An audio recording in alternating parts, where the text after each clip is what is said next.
The first angel, the first malach, sounded, and hail and fire followed, mingled with blood, and they were thrown to the earth, and a third of the trees were burned up, and all green grass was burned up. So we read in Revelation 7 that there were four malachim on the four corners of the earth that were about to destroy trees. The sea, the earth, and the trees, but they were only given authority to destroy the earth and the sea, for the trees are actually the people who are sealed on their foreheads with the name of the Father and the Son. So in Revelation 7 they were given authority to destroy the earth and the sea, but the malach that appears among them tells them to wait until the chosen few are sealed, so that they don't kill or destroy anybody who is not supposed to die. We see that the chosen few are represented by the trees. We see here that it says something like a great mountain burning with fire was thrown into the sea. I'm sorry, that was the second or third. The first trumpet sounded, and hail and fire followed. Hail and fire followed. Some believe this could be meteorites because of how they say that they could be ice, stones of ice floating in space, as they say and see it. But hail and fire mingled together like it happened in the plague of Egypt. So we see a connection with the plagues of Egypt.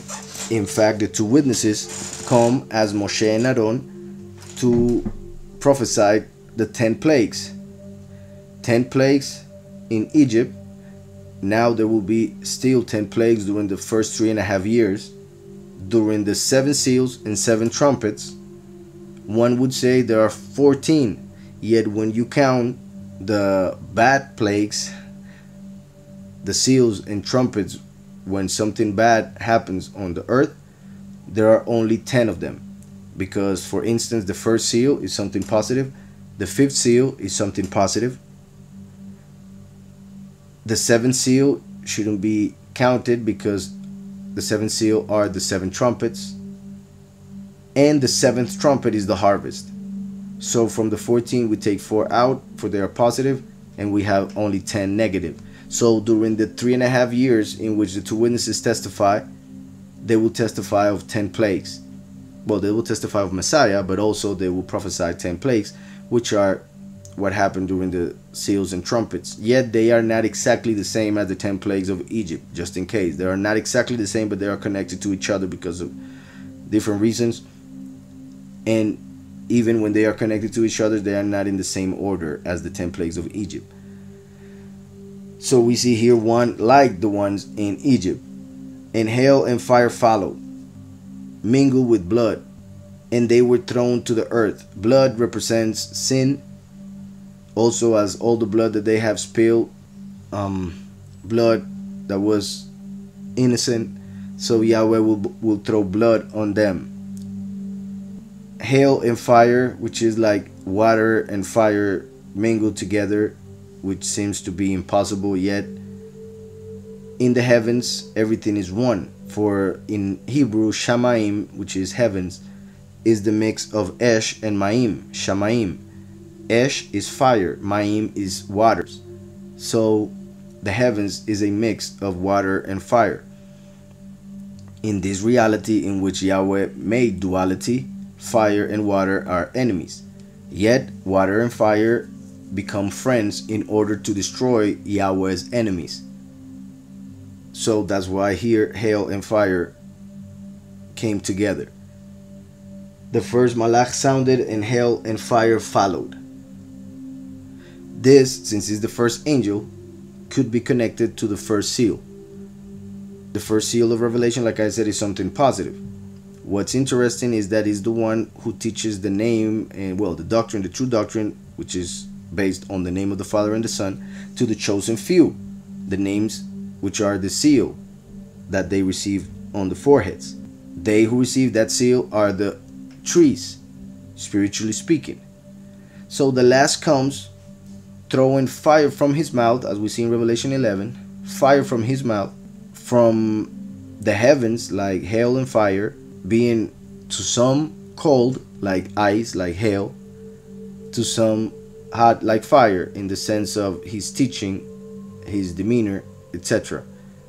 He will be dressed in red, for he comes as if he was from Edom, like Yaakov dressed as Edom in order to take the blessing from Yitzhak, their father. And he comes like the prodigal son, represented also by the red. So hail and fire follow, mingle with blood, and they were thrown to the earth, and the third of the trees were burned up. So we saw on Revelation 7 that the spirits were not allowed to destroy the trees. So why are the trees being destroyed here? Because these are literal trees. The trees of Revelation 7 are spiritual trees, are people who are sealed with the name of the Father and the Son. That's why they are not allowed, those spirits, to destroy the trees, for they are the children of Yahweh. In this case, this trumpet is talking about literal trees that will be burned up by the hail and fire, which represent what Yahushua the Immerser or John the Baptist said. The axe is placed at the root, and any tree that doesn't give fruit will be cut off and thrown to the fire.